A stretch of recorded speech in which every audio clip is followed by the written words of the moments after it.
जय हिंद साथियों, स्वागत है आपका आज के इस हाइपोथेसिस के उपाख्यान में, जो कि ग्रोथ मोड यूपीएससी के द्वारा प्रायोजित है। मैं हूं Dhruv Jani. I am glad to be in front of you for this hypothesis and this will be the maiden hypothesis lecture in this new calendar year. और इस विशेष उपाख्यान में हम लोग हमारी जो ग्रीस सभ्यता के बारे में जो हमारी अभ्यास यात्रा है उसको आगे बढ़ने का प्रयास करेंगे। जैसे आपको मालूम ही है कि हाइपोथेसिस के तले हम लोग वर्तमान वर्ल्ड हिस्ट्री का अध्ययन कर रहे हैं। और वर्ल्ड हिस्ट्री में हमने कई सारी सभ्यताएं, प्राचीन सभ्यताएं या संस्कृतियों को देखने का प्रयास किया, जिसके तहत एक और महत्वपूर्ण प्राचीन महत्वपूर्ण सभ्यता हम लोग कह सकते हैं, जिसमें ग्रीस का समावेश होता है। और हमें मालूम है कि ग्रीस के कई सारे नाम है, समय के अलग अलग बिंदुओं पर ग्रीस का जो नामकरण है वो अलग अलग हुआ था, उसकी पहचान अलग अलग बनी थी। तो जिसके तहत हमने पिछले उपाख्यान में क्रीट की सभ्यता देखने का प्रयास किया, जो कि एक प्रोटोफॉर्म था, एक आदि स्वरूप था इस पूरे ग्रीस की सभ्यता का। और अगर ग्रीस की सभ्यता का महत्व हमें देखना है तो हम लोग आज के यूरोप के इतिहास को देख सकते हैं। जो मॉडर्न यूरोपियन हिस्ट्री जो है, या आप कह लीजिए पूरा जो यूरोपियन कल्चर है, वो अपने आप में ही एक ग्रीस की सभ्यता से उद्भव हुआ है। ठीक है। और यूरोपियनों ने यह ग्रीस के जो मूल्य थे, यह ग्रीस की जो विरासत थी, उसको ही अपना लिया है। तो यहाँ से ही यह सभ्यता की महत्वता हम लोग नाप सकते हैं। आज हमारा जो उपाख्यान रहेगा या हमारी जो चर्चा रहेगी वो इन बिंदुओं तक सीमित रहेगी, जिसके तले हम लोग ग्रीस की सभ्यता का ब्रीफली परिचय लेंगे।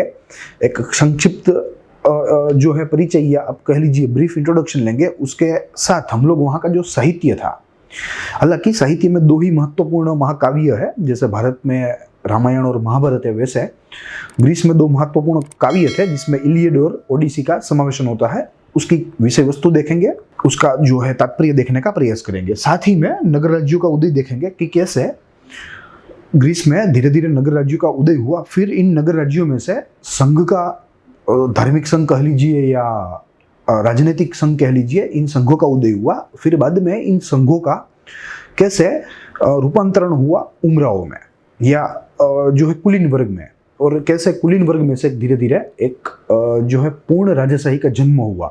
तो इस पूरी यात्रा को हम लोग आज के इस उपाख्यान में देखने का प्रयास करेंगे। साथ ही में ग्रीस का राजनीतिक इतिहास देखने का प्रयास करेंगे, जिनमें सर्वप्रथम शुरुआती राजनीतिक इतिहास में सरमुख्तियार या कह लीजिए तानाशाह, इनका वर्चस्व यहाँ बहुत ही अच्छे पैमाने पर है। तो उन लोगों को देखने का प्रयास करेंगे कि कौन कौन से तानाशाह हुए या कौन कौन से नोंदपात्र तानाशाह हुए। तो this will be the agenda of our today's lecture. हम लोग इसी के तहत आज का हमारा जो लेक्चर है उसकी जो बातें हैं वो आगे करने का प्रयास करेंगे। प्लस ग्रीस की सभ्यता प्राचीन सभ्यताओं से थोड़ी अलग है। अलग इसलिए है क्योंकि थोड़ी महत्वपूर्ण है, और इसी महत्वपूर्णता को न्याय देने के लिए हम इस पूरी सभ्यता को एक उपाख्यान में जो है इसका अभ्यास करना वो असंभव है। ठीक है, थोड़ा मुश्किल है। तो इसीलिए हम लोग इसको मल्टीपल सेशंस में उसको पढ़ने का प्रयास करेंगे, जिसमें आज दूसरा सेशन है। Probably we are trying to cover the entire civilisation in 3 lectures, जिसमें से प्रथम में क्रीट देखा हमने। आज हम लोग ग्रीस में इन तत्वों की चर्चा करेंगे, और अगला जो लेक्चर रहेगा उसमें हम लोग ग्रीस में तानाशाही खत्म होकर जब सिकंदर का शासनकाल शुरू हुआ, तो वहां से हम लोग तीसरे उपाख्यान में अंत तक देखने का प्रयास करेंगे। तो शुरू करते हैं आज की हमारी बात, जिसमें हम लोग परिचय के बारे में देखने का प्रयास करेंगे। ग्रीस की सभ्यता, विश्व को अलग अलग सभ्यताओं के इतिहास में ग्रीस की प्रजा का इतिहास ज्यादा नोंदनीय है, क्योंकि ये लोग बहुत ही विकसित थे। इतने प्राचीन समय में ये होने वाली सभ्यता थी, मगर फिर भी ये सभ्यता जो है वो अपने आप में बहुत ही विकसित सभ्यता थी। जब सिंधु घाटी की जो सभ्यता है वो भी एक विकसित सभ्यता मानी जाती है, एक नगरीय सभ्यता मानी जाती है। तो अगर उसकी जो तुलना करनी हो, अगर उसको कंपेयर करना हो, तो उसे क्रीट की सभ्यता के साथ इसकी कंपैरिजन की जाती है, क्रीट। और हमें मालूम है कि यही क्रीट सभ्यता आगे जाकर ग्रीस की सभ्यता में रूपांतरण हो गई, क्योंकि इसका भौगोलिक क्षेत्र एक ही था, और क्रीट की सभ्यता के मूल्यों से ही ग्रीस की सभ्यता का उद्भव हुआ था। ठीक है, तो इतनी प्राचीन थी, इतनी प्राचीन होने के साथ साथ इतनी विकसित भी मानी जाती थी। तो इसका विश्व के इतिहास में इसका जो इतिहास है वो भी एक जो है महत्वपूर्ण अध्याय के रूप में उसे देखा जाता है। 2500 ईयर्स के पहले, यानी कि 2500 वर्षों के पहले जो संस्कृति का सर्जन हुआ वो आज भी यूरोप की वैभवी विरासत के रूप में प्रख्यात है। यस, आज भी जैसे मैंने आपको बताया कि यूरोप जो है वो आज भी आधुनिक समय में भी अपने जो मूल्य है, अपनी जो विरासत है, वो ग्रीस की सभ्यता में देखता है, ग्रीस के मूल्यों को ही पहचानता है। ग्रीक प्रजा गुणवर्धक प्रजा थी, यानी कि गुणी थी, कई बातें सीखने की थी। और अगर हम अलग अलग इतिहासकारों को देखें, अलग अलग विश्व के इतिहासकारों को, तो सारे इतिहासकारों ने ग्रीस की प्रजा को एक गुणवर्धक माना है, एक ज्ञानी प्रजा मानी है। और हमारे जो प्रखर इतिहासकार है जेम्स विल डुरांत, उन्होंने तो यहाँ तक कह दिया था कि कोई भी ऐसा बिन धार्मिक तत्व नहीं है जो कि ग्रीक में तब हाजिर ना हो, ग्रीक की प्रजा में तब हाजिर ना हो। कोई भी ऐसा बिन धार्मिक तत्व जिसमें यांत्रिकरण आ गया, जिसमें वैश्वीकरण आ गया, वे सब उस समय से जो है इन सब चीज़ों के साथ तालमेल रखते थे। धार्मिक तत्व एक ही ऐसा तत्व है कि जो समय के इवोल्यूशन के साथ बदलता रहा, तो वही एक तत्व मौजूद नहीं था ग्रीक की संस्कृति में, वरना बाकी ऐसा कोई तत्व नहीं है जो कि ग्रीस की संस्कृति में उस प्राचीन समय में मौजूद नहीं था। ठीक है, तो यहाँ से ही हम लोग इस ग्रीस के सभ्यता का, इस ग्रीस की सभ्यता के वैभव का हम लोग ख्याल निकल सकते हैं। हम लोग एक आप कह लीजिए एक अनुमान जो है वो निकल सकते हैं। आगे देखें तो महान इतिहासकार J.W. ड्यूरेंट के अनुसार यंत्र के अलावा कोई ऐसा तत्व नहीं था जो ग्रीस की संस्कृति में मौजूद ना हो।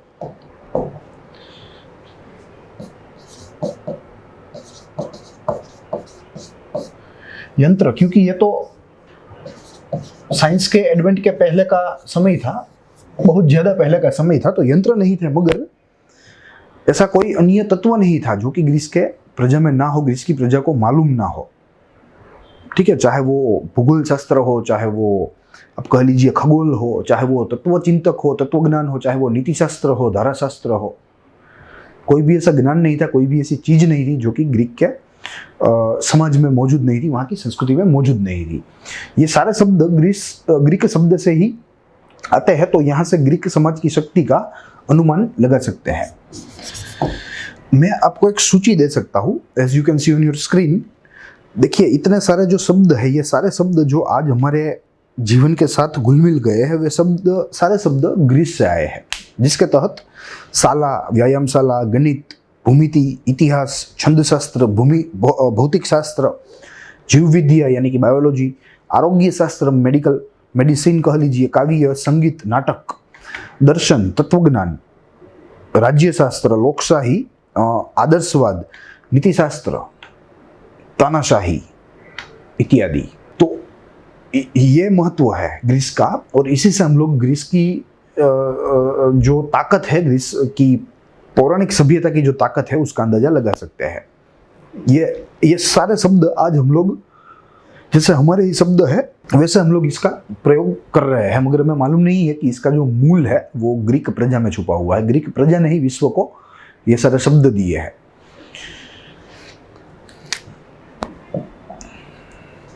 फिर आगे देखें तो एक इतिहासकार ने तो कहा कि हम सब ग्रीक हैं। यस, एक इतिहासकार तो इतना ग्रीक सभ्यता के प्रभाव में आ गया था, जिसका नाम हमारे लिए गौण है, मगर हमें ग्रीक सभ्यता के महत्व को समझने के लिए हम इसका सहारा ले रहे हैं। तो एक इतिहासकार ने तो यहाँ तक बोल दिया कि हम सब ग्रीक हैं। पूरे विश्व में दूसरी कोई प्रजाति ही नहीं, दूसरी कोई जाति ही नहीं, कोई प्रजा ही नहीं, मात्र और मात्र ग्रीक ही है सब लोग। फिर इतिहासकार ब्लंट, उनके पुस्तक एंशिएंट वर्ल्ड में ग्रीक प्रजा के संस्कार के बारे में बात करते हैं, और इसके तहत वे कहते हैं कि सौंदर्य की अगर बात करें, सौंदर्य के संदर्भ में ग्रीक प्रजा जो है वो पूरे मानव की गुरु प्रजा है, कि कैसे सौंदर्य का जो है ये लोग जतन करते हैं, कैसे सौंदर्य का महत्व समझते हैं। तो ऐसी कोई भी प्रजा पूरे विश्व में नहीं है जो कि इतना ज्यादा महत्व समझ सकती हो सौंदर्य की, ऐसा इतिहासकार ब्लंट ने अपना पुस्तक एंशिएंट वर्ल्ड में कहा था। उसके बाद अगर आगे देखने का प्रयास करें तो उनके मुताबिक सौंदर्य के संदर्भ में जैसे मैंने आपको बताया कि यह जो पूरी प्रजाति है वो मानव प्रजाति ही रही है। और यहाँ जो देखिए यहाँ हमें ट्रांसमिशन देखने को मिलता है। दिस आर 2 प्रोटोफॉर्म्स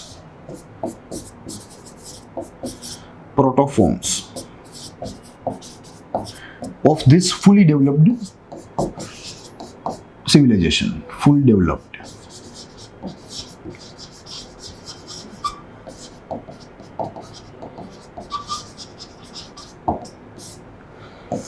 ठीक है, जिसमें सबसे प्रथम क्रीट की सभ्यता थी, फिर बाद में मिसियन संस्कृति आई जिसे सभ्यता भी हम लोग कह सकते हैं, और आखिरी में यह ग्रीस की संस्कृति या सभ्यता का उदय हुआ। ठीक है, ये 2 इसके प्रोटोफॉर्म है जिसमें हमने क्रीट को देखने का प्रयास किया। ठीक है, आगे मिसियन संस्कृति, इसका भी एक छोटा अध्याय है विश्व के इतिहास में, मगर हमारी परीक्षा की दृष्टि से थोड़ा कम महत्वपूर्ण है। हालांकि अगर आगे जरूरत पड़ी, अगर मुझे ऐसा लगा तो इसके बारे में एक छोटा सा उपाख्यान जो है वो आपको अवेलेबल हो जाएगा, मगर यहाँ हम लोग इसको नहीं देखने वाले हैं। यहाँ हम लोग क्रीट को देख लिए, यहाँ से सीधे स्किप करेंगे, सीधा हम लोग ग्रीस की सभ्यता की ओर बढ़ेंगे।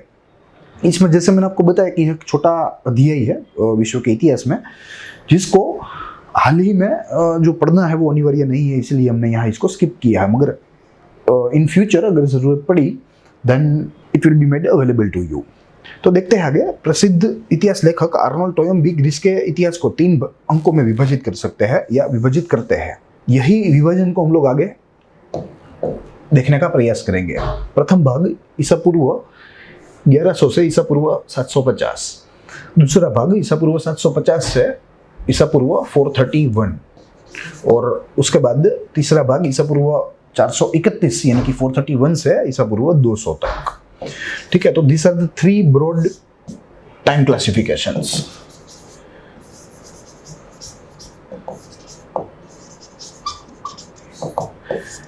ठीक है, इसमें भी इतिहासकारों के बीच में अलग अलग मत है, मतांतर है, मगर यहाँ हम लोग यह स्टैंडर्ड जो व्यू है उसको देखने का प्रयास करेंगे। And according to this standard view, this are the 3 different part of Greek history.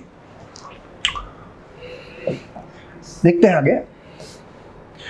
देखिए, अब प्रजा में देखनी है कि वहाँ की जो प्रजा थी वो दरअसल कैसी थी और उनके क्या लक्षण थे। ग्रीस शब्द रोमन प्रजा की भेंट है। रोमन प्रजा ने इस ग्रीस शब्द को जो है प्रचलित किया पूरे विश्व में। इस शब्द के आविष्कार के पूर्व ये लोगों की पहचान अलग थी। ये लोग ग्रीस लोग या ग्रीक लोग के द्वारा जाने नहीं जाते थे। ये नाम तो रोमन प्रजा ने दिया, मगर उसके पहले इनकी जो पहचान थी वो कुछ अलग थी। वे लोग अपनी भूमि को हेलेस कहते थे। वे प्रजा हेलेनिक प्रजा, हेलेस प्रदेश में रहने वाली प्रजा यानी कि हेलेनिक प्रजा, इस थियरी से यहाँ की जो प्रजा थी वो हेलेनिक प्रजा के नाम से पहचानी जाती थी, क्योंकि वे हेलेस प्रदेश में रहती थी। ये थोड़ा हमारे लिए महत्वपूर्ण है। देखिए, अगर हेलेस प्रदेश की बात करें तो यहाँ पूरे प्रदेश को हम लोग 3 विभागों में विभाजित कर सकते हैं, जिसके तहत सर्वप्रथम रहेगा एजियन टापू, एजियन द्वीप, फिर उसके बाद एशिया माइनर के तट प्रदेश,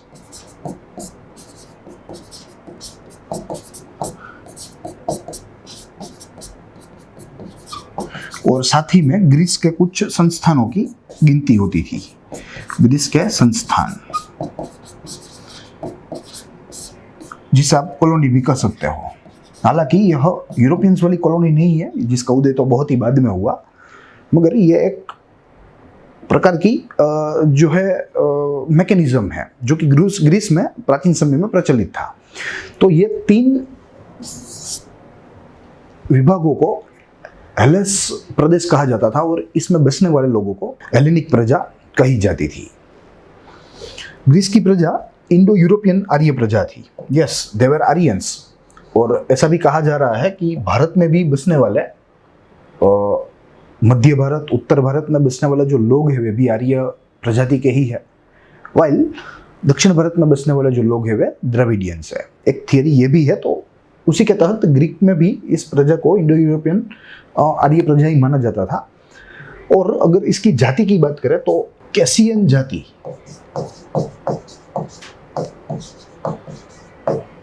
की यह प्रजा थी। आर्य प्रजा ही, मगर उसमें भी अगर जाति की बात करें तो कैसियन जाति की यह प्रजा थी, या केनिसियन जाति भी आप लोग कह सकते हैं। यह जाति में 3 उपजातियां थी, जिसके नाम यहां हमारे सामने है, जो थोड़े महत्वपूर्ण है। इयोलियन, डोरियन और एचियन। इयोलियन, डोरियन और एचियन, ये 3 सब कास्ट है विद इन दिस केनिसियन कास्ट।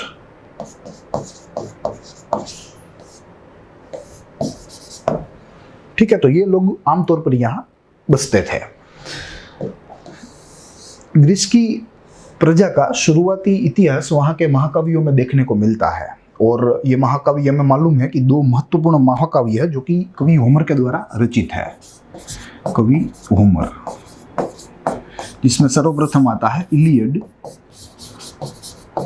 और दूसरे नंबर पर आता है ओडिसी।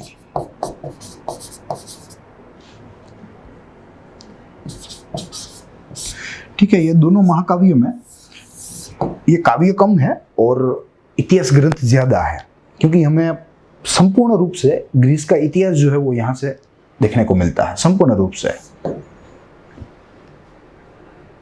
और एक समय ऐसा भी था जब तक ग्रीस के ट्रोय नामक एक महत्वपूर्ण शहर में जब तक उत्खनन नहीं हुआ था, जहां एक्सकैवेशन की एक्टिविटीज अभी नहीं चली थी और लोगों को कुछ मालूम भी नहीं था अबाउट देयर एंसेस्ट्रल बिलोंगिंग्स, तो तब तक यह जो कवि होमर, और यह कवि होमर जिस समय में रहे उसे होमर युग कहते हैं।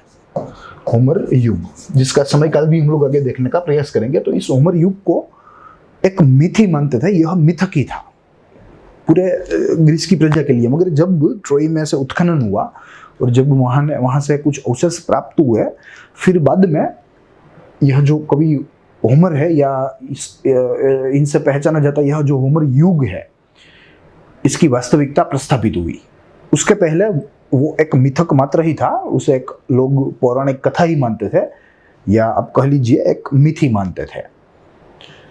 ठीक है, तो ये 2 मुख्य काव्य है जिसमें हमें ग्रीस का इतिहास जो है वो देखने का अवसर मिलता है। इस इतिहास के साथ साथ वहाँ की जो तब समय की जो वैभवता थी, तब का जो वैभवी जीवन था, वो भी यहाँ देखने को मिलता है। हालांकि ग्रीस में आमतौर पर राजकीय अव्यवस्था रही है, राजनीतिक अव्यवस्था रही है, मगर ओवरऑल अगर देखें तो ये एक समृद्ध सभ्यता थी, ये समृद्ध संस्कृति थी।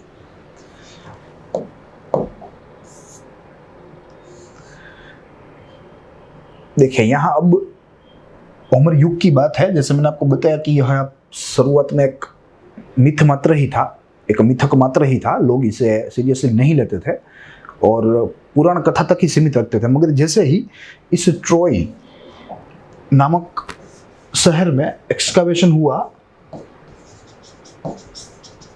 यानी कि उत्खनन आर्कियोलॉजिस्ट के द्वारा, पुरातत्वविदों के द्वारा, तब जाकर ये पूरा जो होमर युग है इसकी वास्तविकता प्रस्थापित हुई। तब होमर युग एक मिथक ही था, यस, तब तक, मगर अब वो एक वास्तविकता के रूप में प्रस्थापित हो चुका है। कई सारे अवशेष मिले हैं हमें इस ट्रोय के उत्खनन में से। इसमें साहित्यिक अवशेष भी है, प्लस कुछ जो है स्थापत्य अवशेष भी है। आगे देखें तो इस युग की कहानियां 2 महाकाव्य इलियड और ओडिसी में दी गई है कि इस युग में प्रजा जीवन कैसा था, इस युग में क्या परिस्थिति थी, जीवन की क्या परिस्थिति थी, इत्यादि बातों की जो चर्चा है या कहानियां है वो इन 2 महाकाव्यों में दी गई है, जिसका जिक्र हमने यहाँ किया था। दोनों कृति कवि होमर के द्वारा रचित है। महाकाव्य की रचना का समय स्पष्ट नहीं है। इस महाकाव्य की जो रचना है इसका समय स्पष्ट नहीं है। इतिहासकारों में, विशेषज्ञों में भी मतांतर है। एक वर्ग ऐसा बोल रहा है कि ट्रोय के पतन के बाद इसकी रचना हुई थी, और एक समूह ऐसा बोल रहा है कि पतन के पहले रचना हुई थी, पतन के पहले।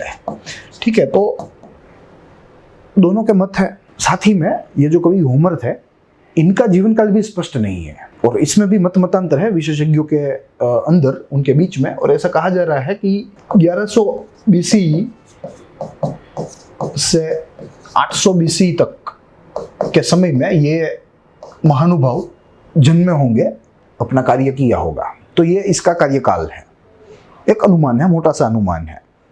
और इसी बीच के कुछ समय में ये दो महाकाव्यों की रचना हुई होगी, ऐसे इतिहासकारों के द्वारा माना जाता है। और हमें भी यह मानना ही होगा, जो हमारे संशोधनकर्ता, जो हमारे इतिहासकार, जो हमारे पुरातत्वविद हमें जजमेंट देते हैं, हमें उसे ही मानना होता है। और भी दूसरी बात, ये मानविकीय विषय है, यह इतिहास का विषय ह्यूमैनिटीज़ का है, सोशल साइंस का है। तो यहाँ किसी का भी मत जो है वो फाइनल मत नहीं रहता। कोई भी मानविकीय विषय हो, कोई भी दलील हो, वो फुल एंड फाइनल नहीं रहती है, उसमें डिबेट का स्कोप अवश्य रहता है। और यहाँ आपको भी नहीं मानना जो मैं बोल रहा हूँ, आप मेरे साथ जो है वो डिसएग्री कर सकते हैं 100%। आप मेरे व्यू से, मेरे जजमेंट से, मेरे कंक्लूजन से आप लोग डिसएग्री कर सकते हैं।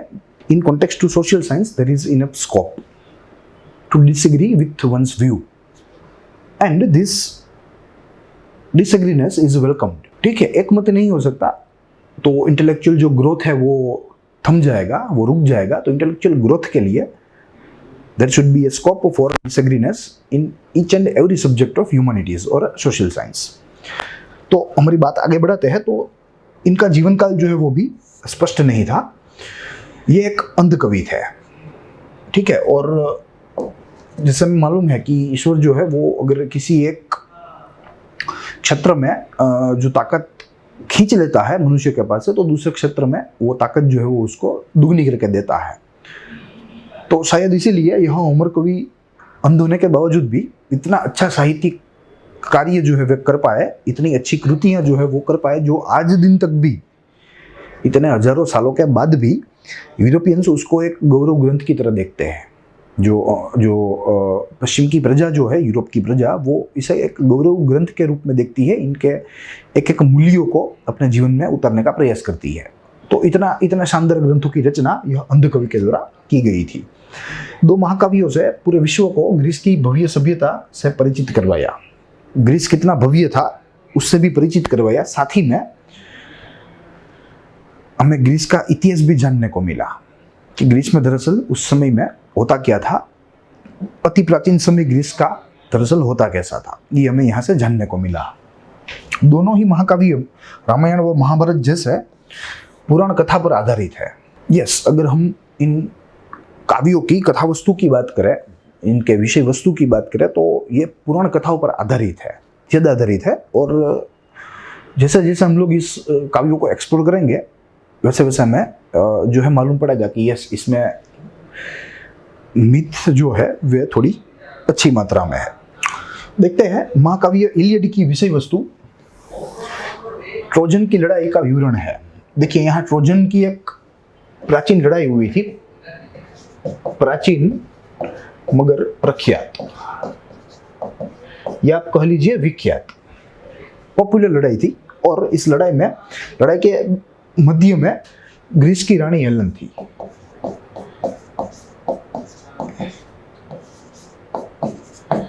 हमने नाम सुना है हमारे क्रीट के उपाख्यान में कि ये हेलेन कितनी सुंदरवान थी, और ये लगभग ग्रीस में संघर्ष का कारण ही बनती रही। और एक बार तो इतना बड़ा संघर्ष चला यह रानी के लिए, यानी कि यह स्त्री के लिए, कि यह संघर्ष 10 वर्षों तक चला। ठीक है, तो ये नायक है इस पूरी महाकाव्य के। अब हुआ ऐसा कि ट्रोजन का राजकुमार, ट्रोजन प्रिंस,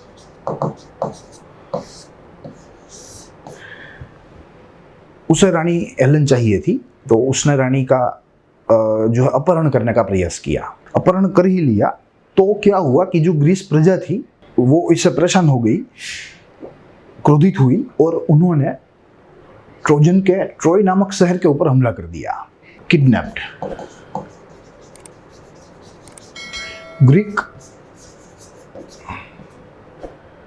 अटैक्ड ट्रोय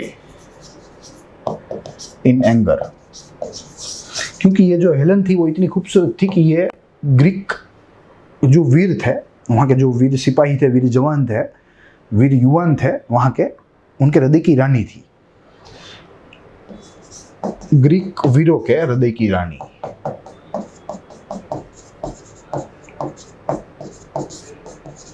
और इसी की वजह से इन लोगों ने आक्रामकता से क्रोधित होकर ट्रोजन के शहर ट्रोय के ऊपर हमला कर दिया। ठीक है, और काफी समय तक, काफी लंबे समय तक ये संघर्ष चलता रहा। बाद में ग्रीक का विजय हुआ, ग्रीक लोगों ने ट्रोय के ऊपर जो है विजय प्राप्त किया, ट्रोय को खत्म किया, रानी हेलेन को रिहा करवाया, फिर वापस ग्रीस लेकर आए। तो इसमें जो ये अटैक किया, इसका जो विवरण है पूरे महाकाव्य में वो अद्भुत है, अद्भुत के साथ साथ सुंदर भी है। ठीक है, और कैसे हेलेन को फिर से रिहा कर जो है ग्रीस लाया गया, इन सब चीजों के बारे में यहाँ वर्णन बहुत ही अच्छी तरीके से किया गया है, जिसमें ग्रीस की जो वैभवता है वो दुगनी हो, ऐसा वर्णन जो है वो यहाँ कवि होमर के द्वारा अपने इलियड महाकाव्य में किया गया था। ठीक है, तो ये पूरी बात रही इस विषय वस्तु की। अब अगर दूसरे काव्य के विषय वस्तु की बात करें, यानी कि काव्य ओडिसी के, तो इसमें जो ग्रीक लोग वापस जा रहे थे, ग्रीक विजयी होकर वापस, इसका वर्णन यहां हुआ है कि कैसे ग्रीक ने ट्रोय के ऊपर हमला किया, आक्रमण किया, संघर्ष के बाद ट्रोय के साम्राज्य को ध्वस्त किया और बाद में रानी हेलेन को रिहा कर वापस ले आए। तो इस वापसी की यहाँ जो विवरण है, इसकी जो झलक है वो बहुत ही सुंदरता से दी गई है इस ओडिसी नामक महाकाव्य में। और साथ ही में जो ओडिसियम नामक ग्रीक वीर था, जो कि इस पूरे संघर्ष का नायक रहा ग्रीक पक्ष की ओर से, ओडिसियम, उसका विवरण यहाँ किया गया है। इसका विवरण यहाँ भरपूर मात्रा में किया गया है। ठीक है, साथ में ग्रीक के इतिहास का भी वर्णन यहाँ हुआ है, ग्रीस के इतिहास का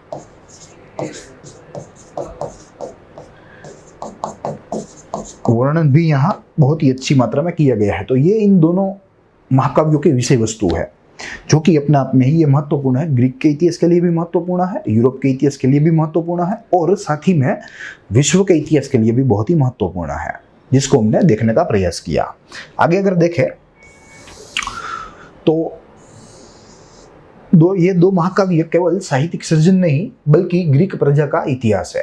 yes, they are not only a literary work, but they are actually exploring the history, actually disclosing the history of Greece in front of the world. ठीक है, तो ये बहुत ही महान काव्य माने जाते हैं।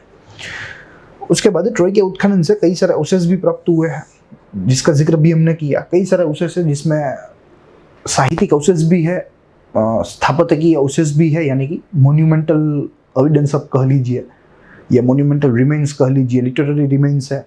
और इसी उत्खनन के दौरान ट्रोय के बारे में भी कुछ अवशेष जो है वो हमें प्राप्त हुए हैं। ट्रोय के साथ साथ होमर युगीन जो इतिहास है उनके अवशेष भी हमें प्राप्त हुए, और यहाँ से ही हम लोग निष्कर्ष निकाल सकते हैं इन इतिहास में से ही कि होमर युग जो था वो वीरों का युग भी था, क्योंकि ग्रीस में वीरों की संख्या कम नहीं थी। और जैसे हमने युद्ध में भी देखा कि कैसे ग्रीक वीर जो थे वे अन्य शहरों के ऊपर हावी हो गए, अन्य शहरों को ध्वस्त कर दिया। ठीक है, तो इसी की वजह से होमर युग को वीर युग के नाम से भी जाना जाता है।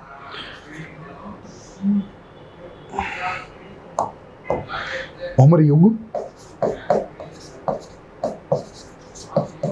इज इक्वल टू वीरों का युग,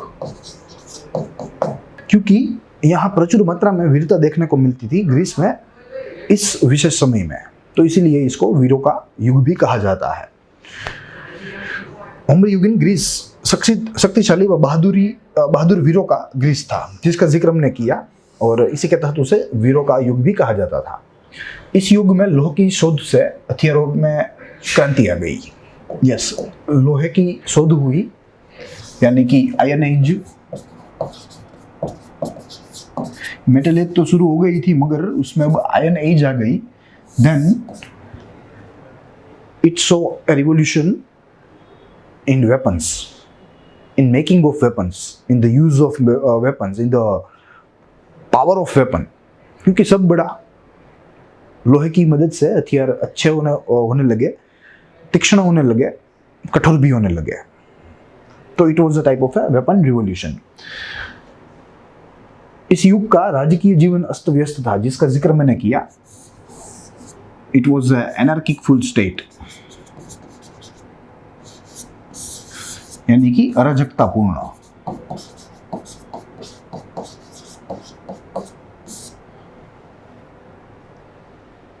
कोई अकाउंटेबिलिटी नहीं थी, कोई जवाबदेही नहीं थी किसी के पास, किसी तंत्र के पास, और सब अपने अपने तरीके से काम कर रहे थे। और यहाँ से ही ग्रीस को अब एक व्यवस्थित शासन तंत्र की जरूर जो है वो पड़ने लगी, जो आगे चलकर कुलीन वर्ग में तब्दील हो गया। कुलीन आप कह लीजिए समाज में या उमराव समाज में। फिर आगे चलकर वही उमराव जो मैकेनिज्म था वो आगे चलकर तानाशाही में तब्दील हो गया, और वही आगे चलकर तानाशाही राजशाही में, पूर्ण राजशाही में रूपांतरित हो गई।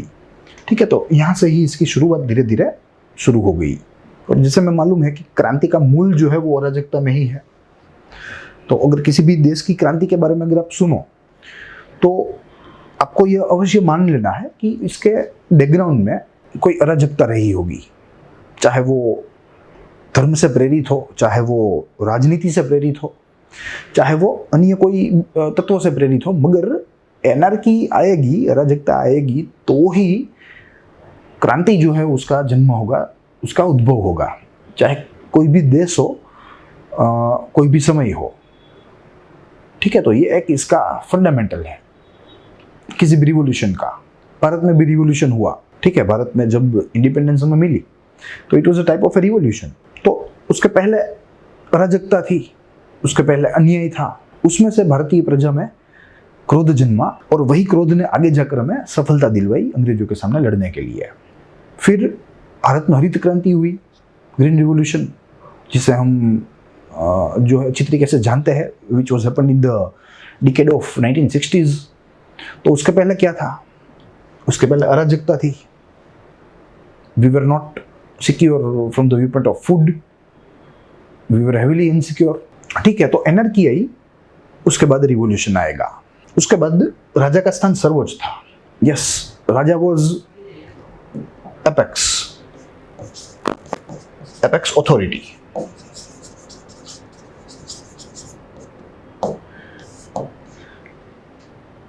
राजा सेनापति का कार्य भी करता था,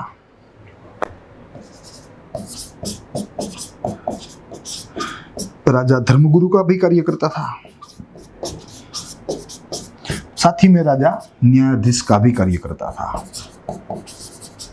यानी कि whole and sole, the whole and sole authority was in the hands of king.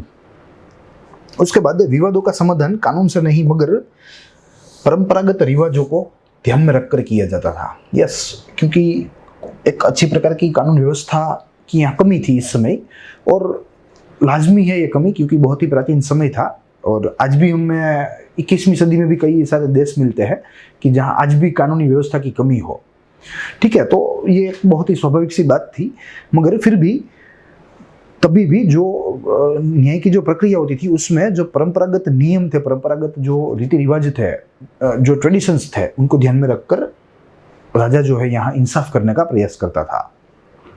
राजा ग्राम सभा की रचना करता था। ग्राम सभा, it was actually advisory body, advisory body which was appointed by king to assist king,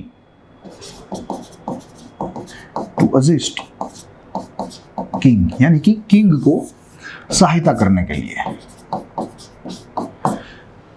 किसी भी शासन प्रशासन के मुद्दों पर। ठीक है, तो यह भी एक मैकेनिज्म था। उसके बाद संक्षिप्त में यह संस्कृति अव्यवस्थित थी, और यह अव्यवस्थितता ही व्यवस्थितता को जन्म देती है, यह भी हमें मान लेना चाहिए। क्योंकि जब तक चीज अव्यवस्थित नहीं होगी तब तक वो व्यवस्थित भी नहीं होगी। तो व्यवस्थित होने के लिए किसी भी चीज को, किसी भी वस्तु को, किसी भी देश को पहले अव्यवस्थित होना जरूरी है। तो अब धीरे धीरे ग्रीस जो है वो अव्यवस्था की ओर आगे बढ़ता रहा, जहां से ही व्यवस्था का जन्म होगा। देखते हैं आगे। इस प्रजा द्वारा कई सारे व्यवसायों का उपयोग होता था अपना जो है पेट भरने के लिए या जीवन निर्वाह करने के लिए, यानी कि ऑक्यूपेशन कई सारे प्रकार के थे। ये लोग मदिरा का भी उपयोग कर लेते थे, कॉमर्शियल यूज की बात है, मदिरा का व्यावसायिक उपयोग।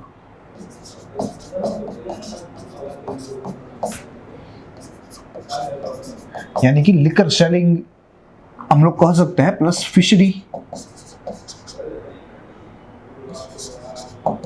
यानी कि मत्स्य उद्योग।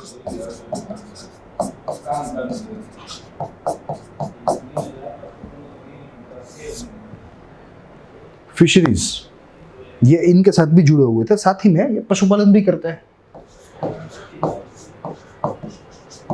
यानी कि एनिमल एंड हस्बेंड्री। और साथ ही में यहाँ के कुछ लोग जो थे या कुछ वर्ग जो थे वे कारीगर भी थे, यानी कि artisan.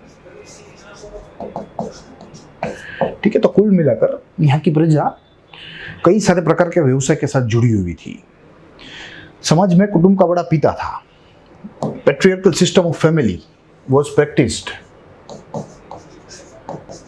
Patriarchal system of family. स्त्रियों की स्थिति पिता की तुलना में थोड़ी निम्न कक्षा की थी, हालांकि बहुत ही यहाँ निम्न कक्षा की में देखने को नहीं मिलता जैसे मैं बेबीलोनिया के समाज में देखने को मिलता हो। ठीक है, वहां बहुत ही खराब परिस्थिति थी, मगर यहाँ इतनी खराब परिस्थिति नहीं है। मगर अगर तुलना करें पुरुष स्त्री की, तो स्त्री का जो पलड़ा है वो थोड़ा सा हल्का था, और वहीं जो पुरुष का पलड़ा है वो थोड़ा सा भारी था, यानी कि पुरुषों की परिस्थिति थोड़ी अच्छी थी। साथ में अन्य संस्कृतियों में देखने वाले तत्व भी यहाँ में देखने को मिलते हैं, जैसे पुरुष जो है वो व्यभिचार कर सकता था, पुरुष व्यभिचार।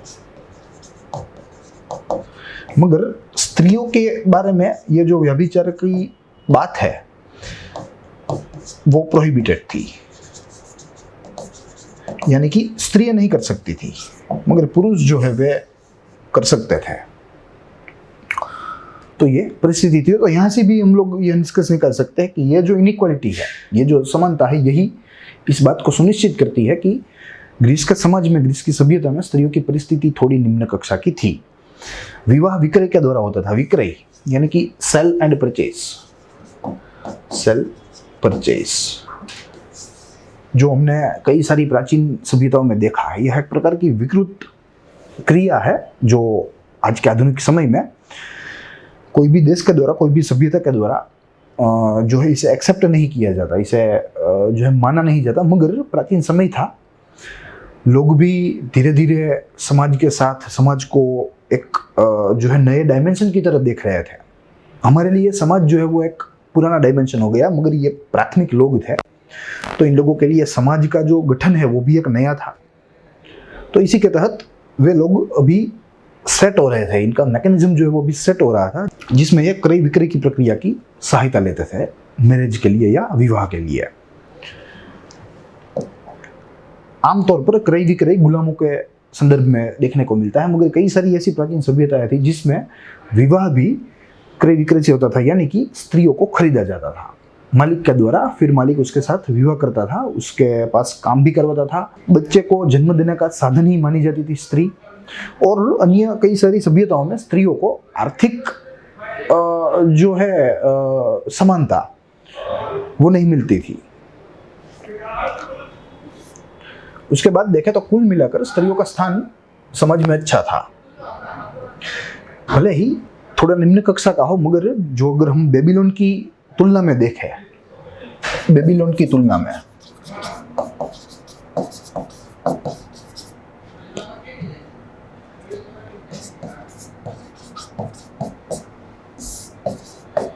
स्थान अच्छा। इस युग की धर्म भावना प्राथमिक कक्षा की थी। यस, प्राथमिक कक्षा की थी। प्राथमिक कक्षा में कुछ नहीं होता, सिर्फ डर ही होता है, और डर के साथ साथ आश्चर्य होता है।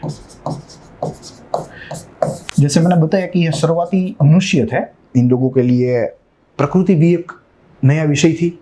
वे लोग प्रकृति के साथ जुड़े नहीं थे जितना आज हम लोग जुड़े हैं। ये बात अलग है कि हम लोग प्रकृति को जानने के बाद भी उसको नुकसान कर रहे हैं, और ये लोग उसको जानते नहीं थे मगर फिर भी उन लोगों ने इसको नुकसान नहीं किया। ये बात एक अलग चीज है, मगर इन लोगों के लिए ये सारी चीजें नहीं थी। तो ये एक प्रकार की एंग्जाइटी थी, एक प्रकार का डर था। इसीलिए ये लोग जो है वे प्रकृति पूजा करते थे।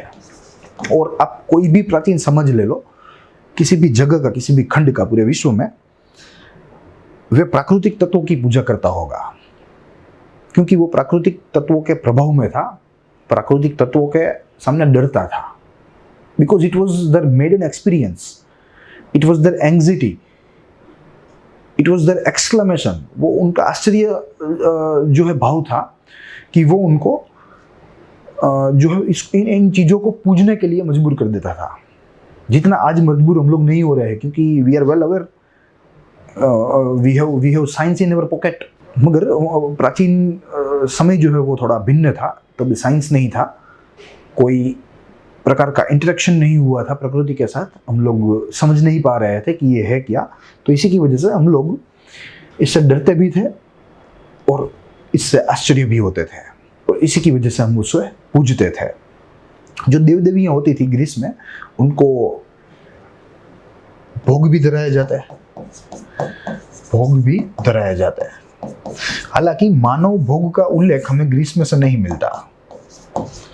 मानव भोग, जो भोग धराया जाता है वे फ्रूट्स एंड वेजिटेबल्स के या अन्य खाद्य चीज वस्तुओं के भोग ही धराया जाता है। आमतौर पर मानव का भोग हमें यहाँ ग्रीक की सभ्यता में देखने को नहीं मिलता है। ठीक है, तो ये पूरा सिनेरियो था। आगे देखें तो होमर के महाकाव्य में देव भी मनुष्य जैसे थे ऐसा उल्लेख मिलता है, जो हमने कई सारी सभ्यताओं में देखा, चाहे वो मिस्र की सभ्यता हो जो प्राचीनतम थी, उसके बाद सुमेर की हो, बेबीलोन की हो, चीन की हो, कोई भी सभ्यता हो जो प्राचीन सभ्यता थी, उसमें मनुष्यों को ही देव माना जाता था और आमतौर पर राजाओं को।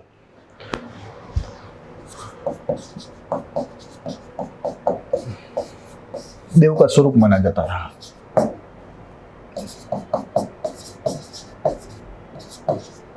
और ऐसा भी माना जाता था कि परमात्मा ने प्रत्यक्ष इस राजा को चुना है इनकी प्रजा की देखभाल करने के लिए।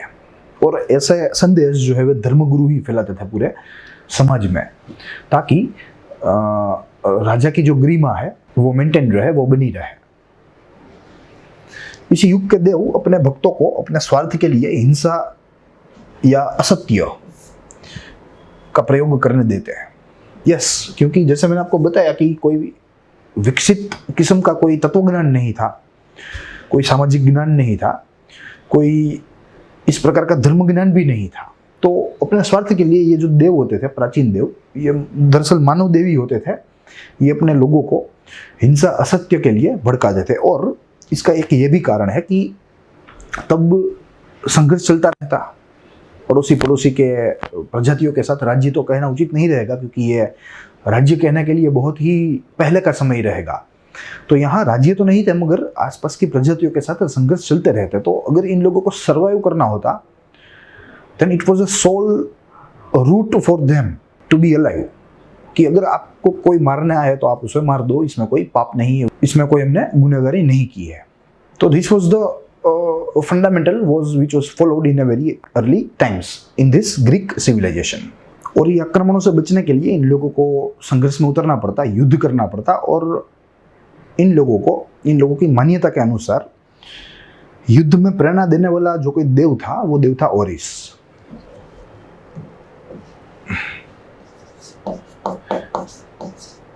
ओरिस युद्ध में प्रेरणा देने वाला। और इसे हिंदू मिथोलॉजी की बात करें तो इसे हमारे पुराण के इंद्रदेव के साथ इसकी तुलना हम लोग कर सकते हैं कि इंद्रदेव जैसा ही था जो हमारे हिंदू स्क्रिप्चर्स में देखने को मिलते हैं। एक वैदिक डेटी है, एक वैदिक देव है, वैसा ही। और इसका कुछ काम था। कुछ अन्य देव भी थे जिसका जिक्र हमने यहाँ किया है, जिसमें सर्वप्रथम एथेना का जिक्र हम लोग कर सकते हैं, फिर उसके बाद एपोलो है और उसके बाद एफ्रोडाइट है। जिसमें से एथेना जो है वो ज्ञान की देवी थी।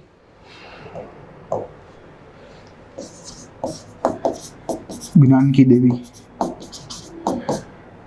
जो हमारे हिंदू मिथोलॉजी में सरस्वती का जो स्थान है वो स्थान ग्रीस में एथेना का था। फिर उसके बाद एपोलो, कला का देव, जो हम लोग हिंदू मिथोलॉजी में विश्वकर्मा को स्थान देते हैं, वही स्थान एपोलो को ग्रीस मिथोलॉजी में मिला हुआ था। और एफ्रोडाइट जो कि प्रेमियों की देवी थी।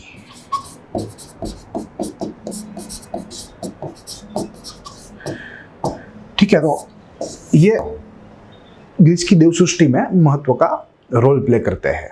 मगर इन सब में ग्रीक मिथोलॉजी में अगर किसी को सबसे बड़ा देव माना जाता है तो वो था जीएस।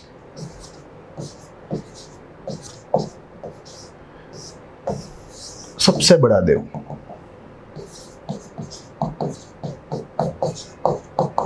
इतना बड़ा कि ऐसा ही माना जाता है कि ये तीनों देव या ग्रीस के अन्य सब देव वे इस जीएस से ही निकले हैं।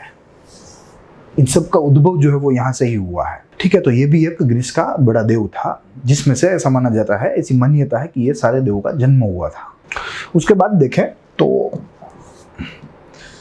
इन सब में सबसे बड़ा देव जीएस था, जिसका जिक्र हमने किया। होमर युग में ग्रीस ने साहित्य की तरह कला में भी बहुत ही प्रगति की। यस, वे बहुत ही उत्तम प्रकार के शिल्प बनाते हैं।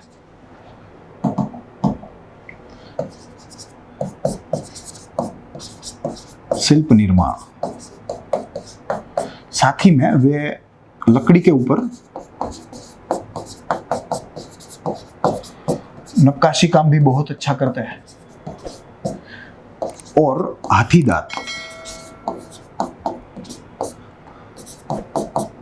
की चीज वस्तु भी बढ़िया बनाता है। ठीक है, तो यहां से हम लोग ऐसा कंक्लूजन निकाल सकते हैं, ऐसा कंक्लूड कर सकते हैं कि they were front runner in the case of architectural and structural development in lineage with their literary development. यानी कि साहित्यिक काम के साथ साथ, साहित्य के विकास के साथ साथ ग्रीस की प्रजा ने या ग्रीक प्रजा ने स्थापत्यकीय व शिल्प के क्षेत्र में भी बहुत ही प्रगति साधी थी। होमर युगीन संस्कृतियों में ग्रीस की भव्य संस्कृति की शुरुआत हो चुकी थी। यस, इस समय में ही या इस समय से ही ग्रीस की जो सभ्यता है या उसकी जो भव्य संस्कृति है, उसकी शुरुआत धीरे धीरे हो चुकी थी। अब यहाँ से हमें हमारा आज का तीसरा चरण यानी कि जो नगर राज्यों का उदय था उसको देखना है, जो एक थोड़ा महत्वपूर्ण है। देखेंगे नगर राज्यों का उदय। देखिए, ग्रीक संस्कृति में विकास में भौगोलिक परिस्थिति में ने बड़ी भूमिका निभाई। ये तो हमें मालूम है कि कोई भी सभ्यता हो, इसके विकास में इसकी जो भौगोलिक परिस्थिति होती है वो थोड़ी महत्वपूर्ण होती है। और जैसे यहाँ हमने देखा कि ये अनेक द्वीपों से बना है, अनेक पहाड़ी विस्तार में जो है ये बसा है। ठीक है, और द्वीपों की तो असंख्य भूमि है, तो इसने इसके ऊपर एक विशेष प्रभाव इस संस्कृति के ऊपर छोड़ा है। शुरुआत में जमीन पर पूरी प्रजाति का हक था, पूरी जाति का हक था। समय के चलते हक कुटुंब मालिकी का बन गया। यस, शुरुआत में it was collective caste land, but later on the ownership of this land started to belong with families which was belonging to the whole community, whole caste community। वो अब एक प्रत्येक कुटुंब की हो गई। तो अब धीरे धीरे संघर्ष जो है वो फर्दर इंटेंस होते गए। जो पहले दो जातियों के बीच में समूह था, वो आज अब दो कुटुंब के बीच में संघर्ष होने लगा। ये संघर्ष की शुरुआत हो गई। इन संघर्षों को खत्म करने हेतु व्यवस्थित शासन तंत्र की जरूरत उत्पन्न हुई और इसमें से ही नगर राज्यों का उदय हुआ। नगर राज्यों,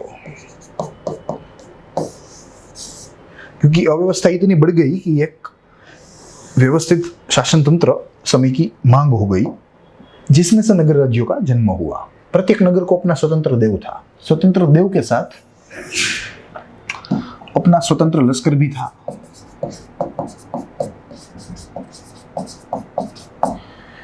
राजा नगर का सर्वोच्च व्यक्ति था, जो हमें मालूम है। वो देव देवियों का रक्षण करता था।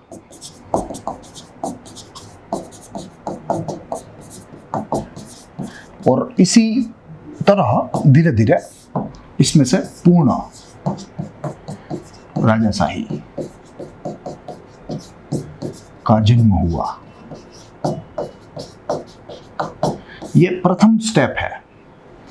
यहां से डायरेक्ट राजाशाही का जन्म नहीं हुआ, ये हमें समझना है। यहां से धीरे धीरे अभी तो नगर राज्यों में से, सिटी स्टेट्स में से नगर राज्यों के संघों का जन्म होगा। नगर राज्यों के संघ आगे जाकर जो है उमराव के प्रभाव में आएंगे, कुलीन वर्ग के प्रभाव में। फिर आगे जाकर तानाशाही आएगी और तानाशाही में से आगे जाकर जो है सिकंदर का समय आएगा, जो कि पूर्ण राजाशाही का माना जाता है। ठीक है, तो it was an process of emergence. इन नगर राज्यों में धार्मिक व राजकीय एकता का अभाव था। Yes, they were not united spiritually या from the view point of religion और पॉलिटिकली। मगर यहाँ मात्र एक बिंदु जो है वो कॉमन था, और ये बिंदु ये था कि सारे नगर जो थे, प्रत्येक नगर में देव अपोलो की पूजा की जाती थी।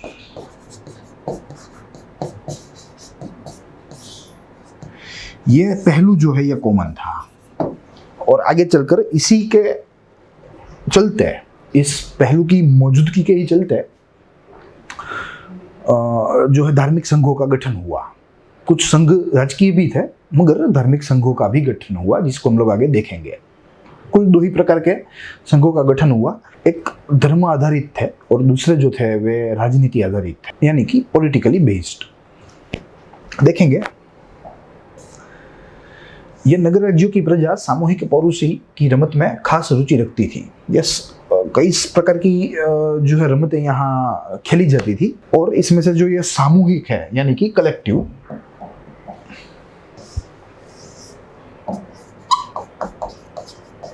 जैसे आज हमें ओलंपिक्स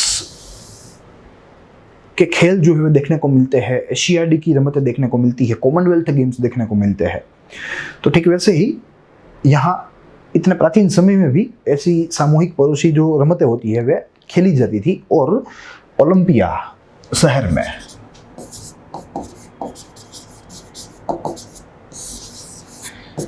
यह रमत का आयोजन हुआ था, रमत का आयोजन होता था या हुआ था। और आज इसीलिए विश्व की सबसे बड़े खेल को यानी कि ओलंपिक को ओलंपिक कहा जाता है, because it was first time held in the city of Olympia and it was a Greece city. और यही रमत की शुरुआत में ऐसा कहा जाता है, यह एक मिथ भी हो सकती है, मगर ऐसा में रेफरेंस मिलता है कि प्रत्येक खिलाड़ी अपने खेल की शुरुआत के पहले भगवान एपोलो का जो है उसकी प्रार्थना करता था, उसको नमस्कार करता था, चाहे वो किसी भी नगर का हो।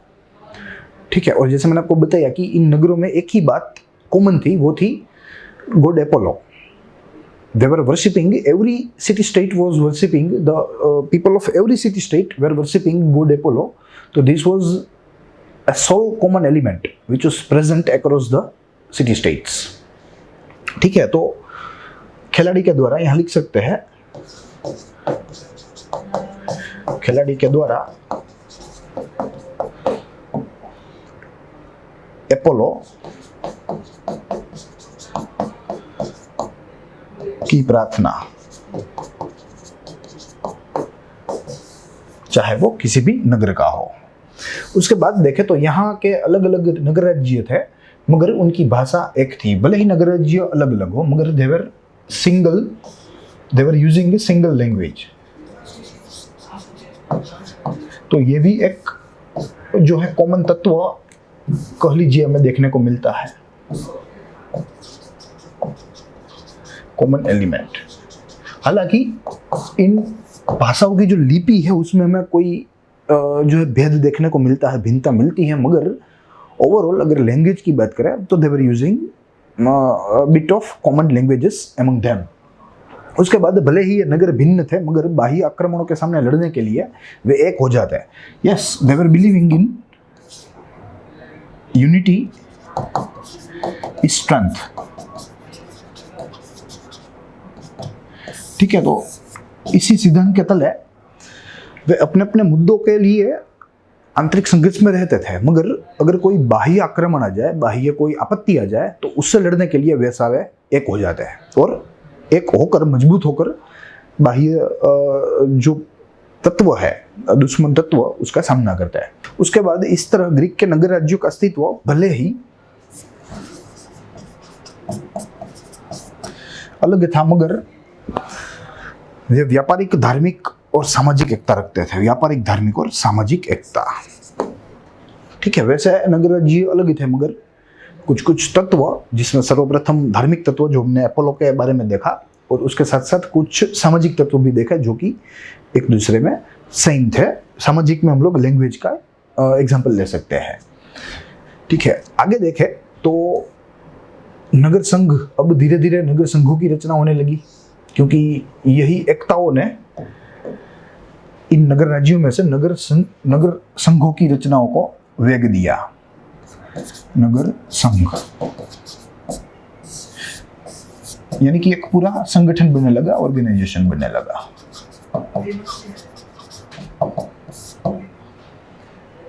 जिसमें कुछ राजनीतिक थे, वही कुछ जो थे वे धार्मिक आधार पर बने थे। कुल 4 मुख्य नगर संघ थे, जिसका जिक्र हम लोग आगे देखेंगे, जिसमें से 2 राजनीतिक आधार पर बने थे और 2 बने थे धार्मिक आधार पर। देखते हैं, ग्रीस की धरती पर विभिन्न धार्मिक व राजकीय संघों का जन्म हुआ। कुछ संघ धार्मिक थे, कुछ राजकीय थे। देखिए यहाँ हमारे सामने उसका नाम है धार्मिक संघ में। सबसे प्रथम देखेंगे धार्मिक संघ में आयोनियन संघ, और दूसरा संघ है डेलियन संघ। देखिए यह जो आयोनियन है, ये इसका जो नामकरण है वो आयोन के नाम से पड़ा है, और ये आयोन ग्रीस की खूबसूरत महारानी हेलन का पुत्र, हेलन का पुत्र, तो इसके नाम से इसे आयोनियन संघ कहा जाता है, जो कि एक धार्मिक था, प्लस एक और धार्मिक था जो कि डेलियन था। अब राजकीय संघ की बात करें तो one was Sparta and other one was Athens. Athens आज भी एक ग्रीस का अच्छा सिटी है। हालांकि आज ग्रीस की जो परिस्थिति है, ग्रीस की सरकार की परिस्थिति, पूरे देश की परिस्थिति, आर्थिक परिस्थिति विशेष रूप से वो थोड़ी चिंताजनक है, दयनीय है, मगर एक समय it was a power house. ठीक है, बहुत ही समृद्ध था। It was a power house of cultural values. ठीक है, आर्थिक रूप से तो इतना जो है ज्यादा नहीं होगा, वेल डेवलप्ड, वेल प्रॉस्परस, मगर सांस्कृतिक मूल्य से 100% ग्रीस जो है वो बहुत ही अमीर राष्ट्र या अमीर सभ्यता रही थी। ठीक है, तो ये संघ की बात है।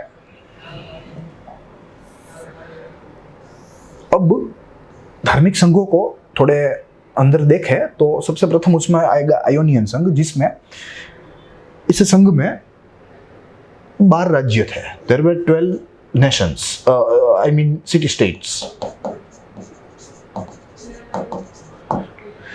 हेलन के पुत्र आयोन के नाम पर से यह नामकरण किया हुआ था, और यहाँ देवी पूजा प्रचलित थी। देवी पूजा ये पूरे संघ में, तो जो राज्य देवी पूजा में विश्वास रखते थे वे एक हो गए। एक होकर उन लोगों ने एक संघ बना लिया।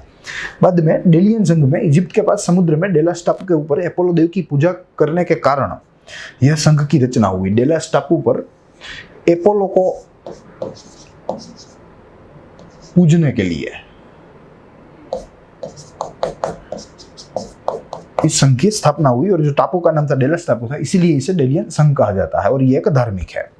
विविध उत्सव मनाए जाते हैं। धार्मिक उत्सव की बात हो रही है, कला व व्यापार को भी बढ़ावा दिया जाता है, यानी कि इस संघ ने कला और व्यापार को भी बढ़ावा दिया धर्म के साथ। ठीक है, तो this were 2 spiritual organisations which were formed in the ancient Greece. उसके बाद राजकीय संघ की बात करें तो सबसे प्रथम तो उसमें स्पार्टा है, विशाल नगर था, पेलोपोनेसस का दक्षिण विभाग में था। यस, आज भी आप ग्रीस के मैप में देखें तो इसका जो दक्षिण विभाग है उसे पेलोपोनेसस कहते हैं। यह एक प्रकार का राजकीय संघ था। उपजाऊ मैदानी प्रदेश का क्षेत्र था, यानी कि कृषक प्रधान समाज था, एग्रियन सोसाइटी।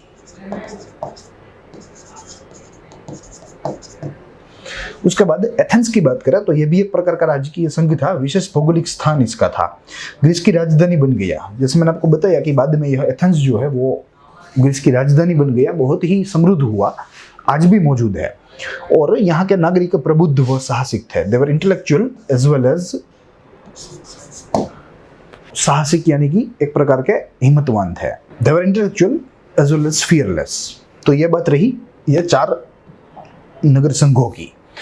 अब ग्रीस नगर राज्यों में से उमराव युग में दाखिल हुआ। अब धीरे धीरे उमराव युग में ग्रीस जो है वो दाखिल हुआ, जो कि आज दिन तक नगर राज्यों के युग में था। ग्रीस के सांस्कृतिक विकास में पूर्व का बड़ा सहयोग है। पूर्व की प्रजा ने ग्रीक वासियों को लिपि की भेंट दी। ठीक है, यहाँ पूर्व की जो है बाजू के जो देश थे, ये प्रजा जो ग्रीस में गई वे अपने साथ अपनी भाषा ले गई। तो ग्रीक लोगों को पूर्व के प्रजाओं ने अपनी भाषा को गिफ्ट के रूप में दिया, गिफ्ट के स्वरूप में दिया, या एक कह लीजिए भेंट के स्वरूप में दिया। अब यहाँ से उमराव शाही के बाद धीरे धीरे वो उमराव शाही जो है वो तानाशाही में तब्दील हो गई। इसका रूपांतरण तानाशाही में हो गया, जिसकी शुरुआत हम लोग यहाँ से कर सकते हैं। ग्रीस के इतिहास को देख के ही लगता है कि वहाँ राजकीय उथल पलट हुई थी। किसी भी प्रकार के राजनीतिक परिवर्तन के मूल में आर्थिक प्रवृत्ति होती है। यह भी एक बहुत ही अच्छी बात है, बहुत ही अच्छा सिद्धांत है। कोई भी राजकीय परिवर्तन हो, कोई भी राजनीतिक परिवर्तन हो, अगर हम उसके मूल में जाए, चाहे वो अमेरिका का हो, फ्रांस का हो, यूरोप का हो, भारत का हो, इसके मूल में जाए अगर हम, then we will find economic activity. हमें आर्थिक प्रवृत्ति जो है वो देखने को मिलती है। उसके बाद उमराव काल में आर्थिक गतिविधियों का कारण धीरे धीरे ग्रीस बनावटी चीज वस्तुओं की मांग व भाव बढ़ने लगे। उमराव काल में इन उमरावों ने जो है व्यवसाय के ऊपर ध्यान दिया, कारीगरी के ऊपर ध्यान दिया, तो एक्सपोर्ट्स के ऊपर भी ध्यान दिया। तो धीरे धीरे पूरे विश्व में ग्रीस की जो बनावटी जो चीजें थी उनकी मांग बढ़ने लगी, मांग के साथ उनके भाव भी बढ़ने लगे। परिणाम यहाँ उद्योगों का विकास हुआ। मगर इन उद्योगों का जो लाभ है वो मात्र और मात्र अमीरों को ही मिला, अमीर उमरावों को ही मिला। जो सामान्य प्रजा थी वो गरीबी में ही रही, वो पीड़ित ही रही, प्रताड़ित ही रही, और जिसमें कृषक जो थे उनकी परिस्थिति अत्यंत दयनीय हो गई, अत्यंत चिंताजनक परिस्थिति।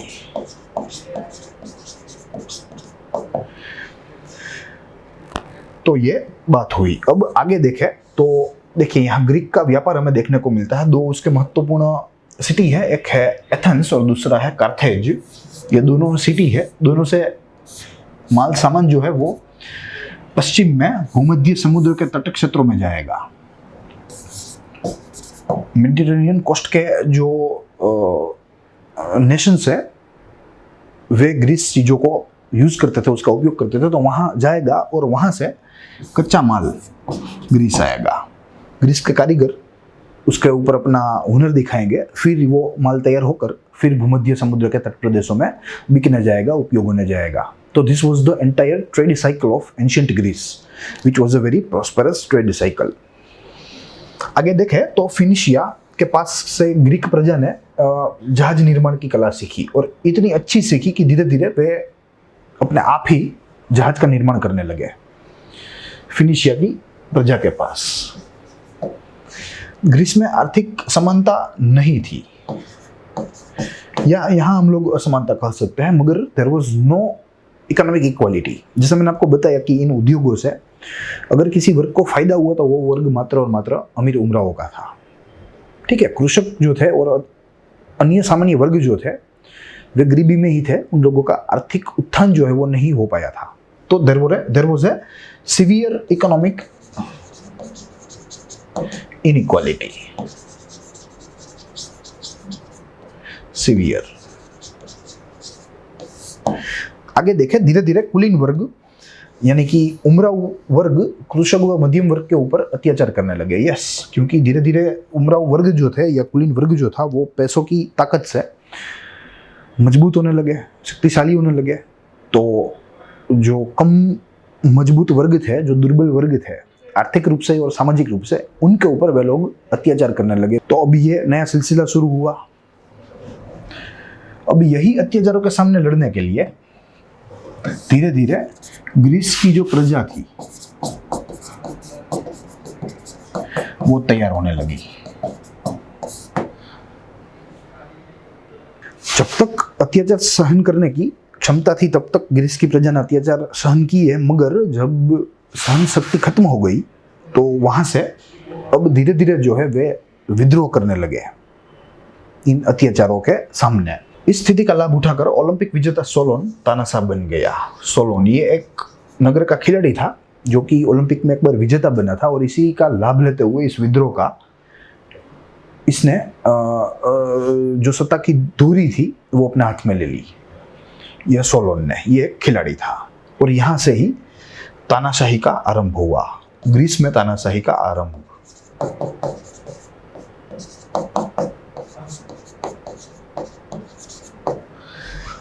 सोलोन एक क्रूर तानाशाह साबित हुआ। तानाशाह आमतौर पर क्रूर ही होते हैं, मगर सोलोन थोड़ा कम क्रूर था, और इसने अपने दूसरे इनिंग में, यानी कि ये 2 बार जो है सरमुख्तियार बना या तानाशाह बना, जिसमें से सर्वप्रथम बार ये क्रूर साबित हुआ और दूसरी बार इसकी जो नीतियां थी वो प्रजा के हित में साबित हुई। ठीक है, तो आमतौर पर ये एक मध्यम क्रूर शासक या मध्यम क्रूर तानाशाह की कैटेगरी में हम उसे जो है डाल सकते हैं। और इस सोलोन के युग को भी एज ऑफ ट्रायंट्स कहा जाता है, ये भी हमारे लिए जानना थोड़ा जरूरी है। एज ऑफ ट्रायंट्स कहा जाता। साथ ही में ग्रीस के कुछ हिस्सों में भी तानाशाही प्रचलन में थी, ये भी हमें मालूम है। कई सारे ऐसी जगह थी, ऐसे नगर थे जैसे एथेंस हो, तो वहाँ तानाशाह जो है वे प्रचलित थे उस समय। ग्रीस के सरमुख्तियारों तानाशाहों में ड्रैकोन भी नोंदपात्र था। ये दूसरा डिक्टेटर था, ये भी क्रूर था।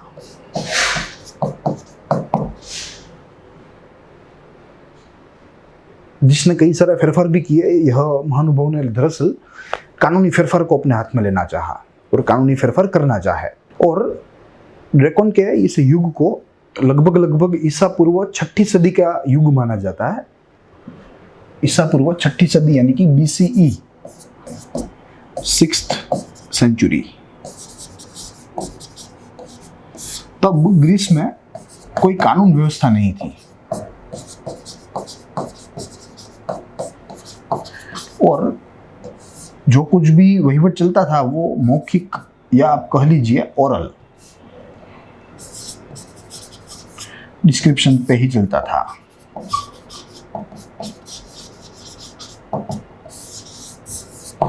तो इसमें सुधार ड्रैकन ने किए, एक नई कानूनी व्यवस्था लाई, कुछ नए कानून भी बनाए, कुछ कठोर थे तो कुछ बहुत ही वाहियात भी थे, जिसको हम लोग आगे धीरे धीरे देखने का प्रयास करेंगे।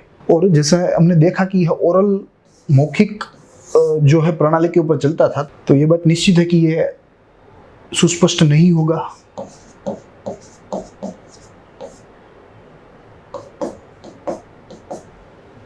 ये 100% अस्पष्ट ही होगा। ठीक है, तो इसी पूरी मैकेनिज्म को बदलने के लिए ड्रैकोन ने काम किया, नई कानूनी व्यवस्था दाखिल करने का या प्रस्थापित करने का प्रयत्न किया। आगे तानाशाह ड्रैकोन ने कानून सुधार की शुरुआत की। जो हमने देखा, वैसे तो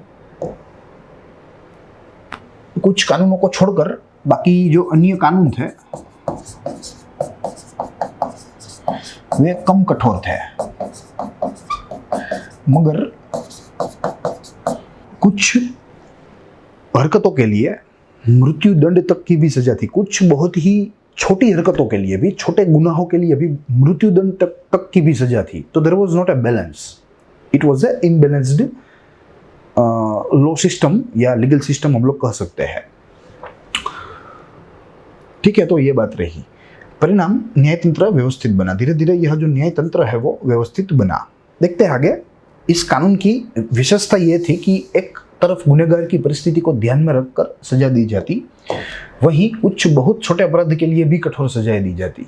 ये अच्छी बात है कि अगर गुनहगार जो है वो मजबूरी में हो, मजबूरी ने कोई गुनाह करवाया हो, गुनहगार के पास, तो ये बातें यहाँ ध्यान में ली जाती थी। मगर साथ ही में इसकी जो है एक इसका प्रतिपक्ष भी है कि बहुत ही छोटे गुनाहों के लिए भी, छोटी बातों के लिए भी बहुत ही कठोर से कठोर सजाएं भी दी जाती थी।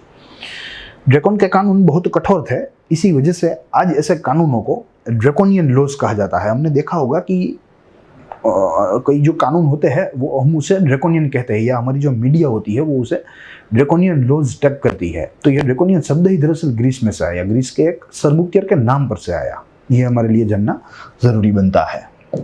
उसके बाद देखें तो ड्रैकोन के कानून से धनिकों के अधिकार संरक्षित थे, यस। मगर वहीं जो मध्य वर्ग व कृषक वर्ग, ये दोनों बेहाल थे। इन दोनों के अधिकारों का संरक्षण कोई नहीं करता था, इनके अधिकारों के संरक्षण की बात भी कोई नहीं करता था।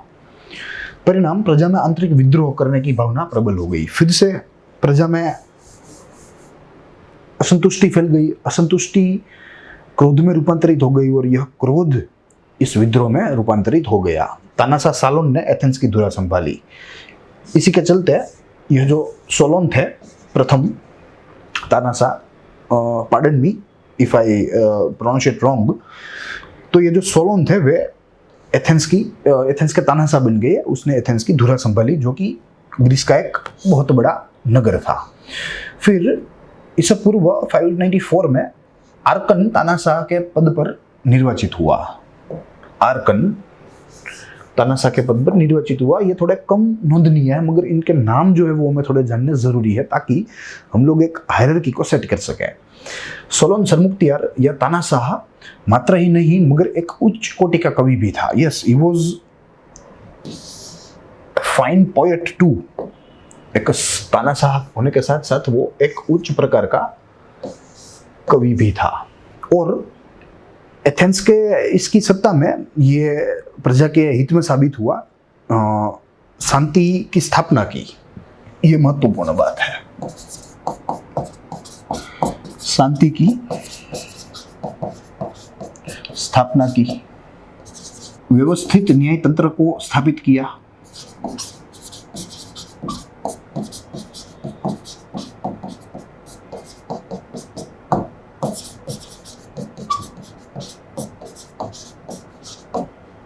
एक व्यवस्थित न्याय तंत्र जो है उसको स्थापित किया। साथ ही में गरीबों के प्रति भी यह तानाशाह ने संभाव रखा, और इसी वजह से पूरी एथेंस की प्रजा का दिल जो है वो यह सोलोन सरमुख्तियार ने या सोलोन तानाशाह ने जीत लिया। गरीबों के प्रति संभाव।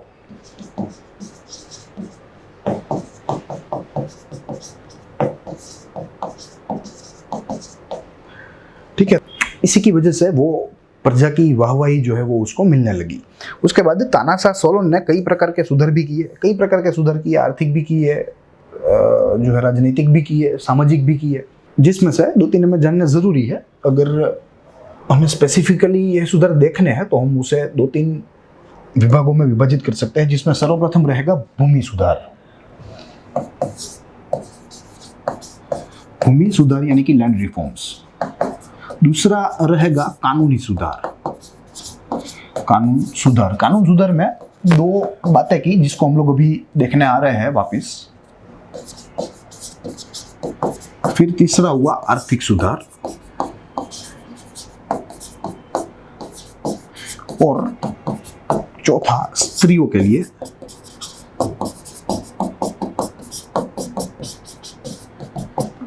सुधार, जिसमें से अगर कानूनी सुधार की बात की जाए तो दो महत्वपूर्ण बातें यहां प्रस्थापित हुई। एक प्रस्थापित हुई व्यक्तिगत स्वाधीनता,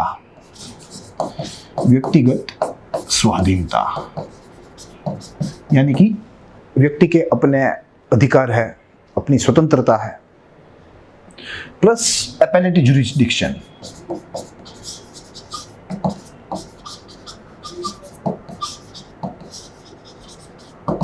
ठीक है, तो ये दोनों का ये दोनों की जो स्थापना है वो इस सोलोन के द्वारा, इस सोलोन के सुधारों के तहत की गई थी। देखते हैं आगे। सोलोन ने बस्ती पत्रक भी जो है तैयार किया, यानी कि पॉपुलेशन रिकॉर्ड। पॉपुलेशन रिकॉर्ड भी सर्वप्रथम बार ग्रीस के प्रजा के लिए सोलोन के द्वारा तैयार करवाया था। सबसे निम्न वर्ग को भी धारासभा में बैठने का अवसर दिया, यह भी सोलोन के समय में ही हुआ। सबसे निम्न वर्ग को धारासभा में, यानी कि लेजिस्लेटिव असेंबली में।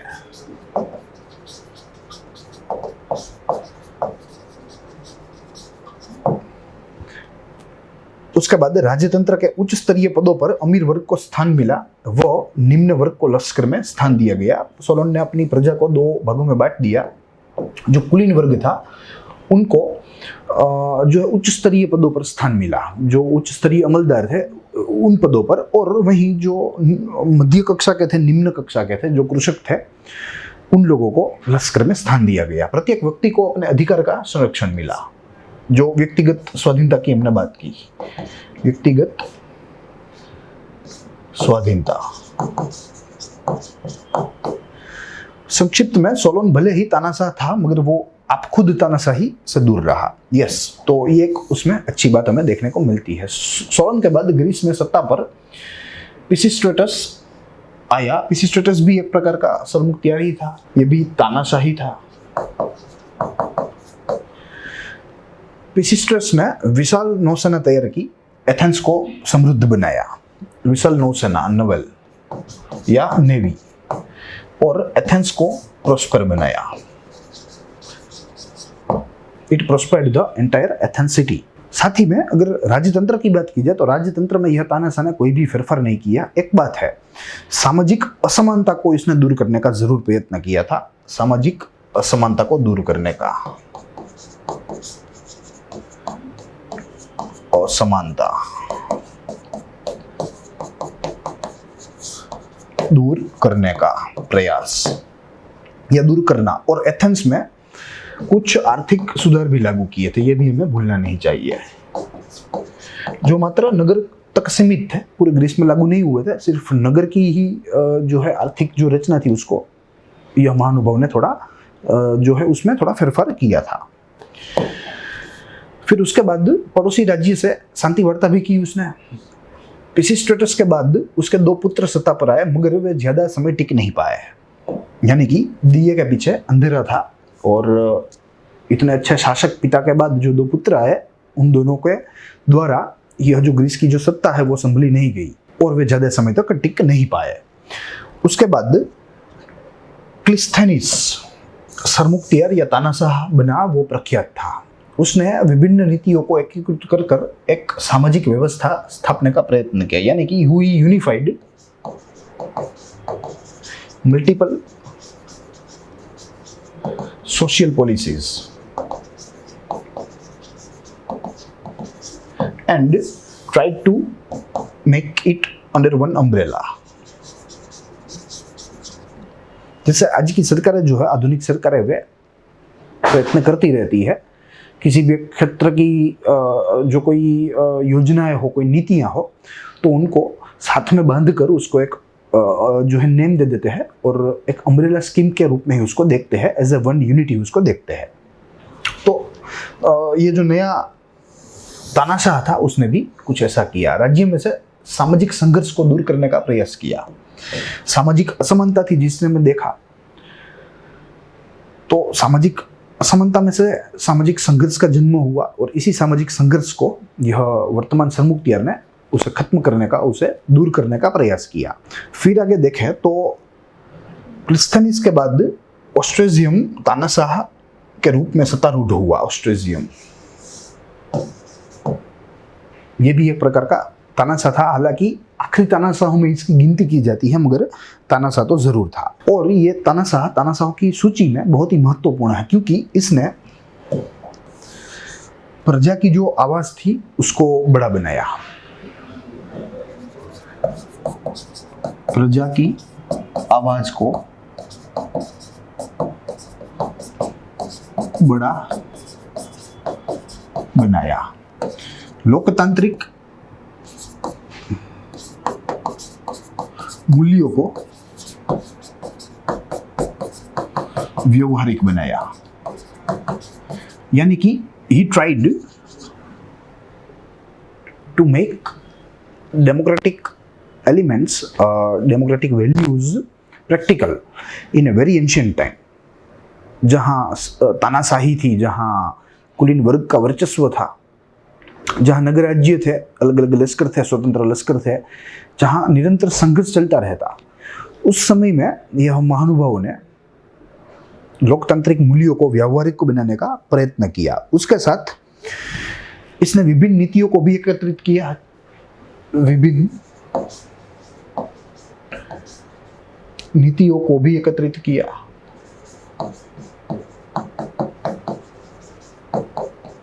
एकीकृत किया, यूनिफाइड किया।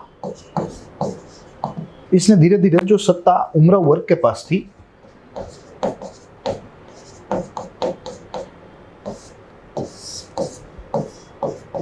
वो धीरे धीरे इसने मध्यम वर्ग व सामान्य वर्ग को दे दी।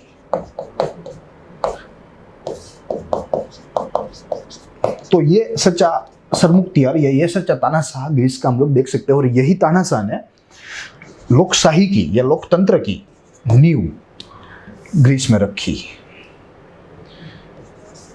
ग्रीस में लोकतंत्र की नींव, ठीक है। तो ये अपने आप में एक महत्वपूर्ण तानाशाह था। तानाशाही के युग में ग्रीस में कई क्षेत्रों में प्रगति हुई, जिसमें साहित्य है, कला है, विज्ञान है, तत्वज्ञान है, ठीक है। विज्ञान की भी अनेक शाखा है, भौतिक हो या जीव विज्ञान हो या रासायनिक हो, ठीक है। कोई ऐसा क्षेत्र बाकी नहीं था जिसमें तानाशाही के समय में ग्रीस ने प्रगति ना साधी हो। उसके बाद तानाशाही के युग में ग्रीस में कई मंदिर भी बांधे गए, यानी कि स्थापत्य निर्माण भी खासा हुआ, स्थापत्य निर्माण भी अच्छी मात्रा में हुआ। पाइथागोरस के द्वारा भी भौतिक विज्ञान में अच्छा विकास हुआ। पाइथागोरस, जो हमें मालूम है कि बहुत ही बड़े महानुभाव है प्राचीन विश्व के, और इसने हमें आज के भी कई सारे एकेडमिक प्रिंसिपल्स दिए हैं जो आज हम लोग फॉलो कर रहे हैं हमारी पढ़ाई में, हमारे एकेडमिक जो है करिकुलम में, ठीक है। तो यहाँ तक जो है वो ग्रीस की तानाशाही चली। अब धीरे यहाँ से ग्रीस की जो तानाशाही है वो धीरे धीरे पूर्ण राजाशाही की तरफ आगे बढ़ेगी। सिकंदर का उदय होगा, और आगे के हमारे उपाख्यान में हम लोग सिकंदर व ग्रीस का जीवन उसको देखने का प्रयास करेंगे, और वहीं हम लोग ग्रीस की सभ्यता को समाप्त करने का भी प्रयास करेंगे। मगर यहाँ जैसे मैंने आपको बताया कि यह पूरी सभ्यता बहुत ही वास्ट है, बहुत ही वाइड है, और यह महत्वपूर्ण भी है। तो इसे हम लोग कंप्रेस भी नहीं कर सकते। जितना कंप्रेस किया जा सके उतना हमने आपके लिए अवश्य किया है, मगर इससे ज़्यादा कंप्रेस करना जो है वो असंभव है। इसीलिए हम लोग इस पूरी सभ्यता को 3 उपाख्यानों में देखने का प्रयास करेंगे, जिसमें से आज हमने 2 खत्म कर ली है, एक अभी बाकी है, जिसके साथ हम लोग जल्द आपके सामने हाजिर होंगे। I hope you enjoy today's lecture. आज हमने ग्रीस की सभ्यता में कई सारे तत्वों को देखा, जिसमें सर्वप्रथम परिचय लिया। परिचय के साथ हमने वहाँ के जो मेन साहित्यिक तत्व है, जो मुख्य साहित्यिक कृतियाँ हैं, उनके विषय वस्तु को भी देखा। साथ ही में यहाँ के नगर राज्यों का उदय देखा, और कैसे ये जो पूरी जर्नी है, ये जो राजाशाही के एमरजेंस की, उसको भी देखा कि कैसे नगर आए, नगर में से नगर संघों का जन्म हुआ, नगर संघों में से उमराव युग का जन्म हुआ, और उमराव युग में से तानाशाही, और तानाशाही में से आखिरी पूर्ण राजाशाही का उदय हुआ। So this was all for today. I hope you enjoyed the lecture. हम लोग मिलेंगे अगली हाइपोथेसिस के सेशन में, अगली सभ्यता व उसके अलग अलग तत्वों के साथ, जो कि आज के हमारे इस अभ्यास का भाग है, हमारी वर्ल्ड हिस्ट्री की जो है सीरीज के तहत। सो मिलेंगे। Until then keep watching growth mode UPSC. Stay safe, stay happy.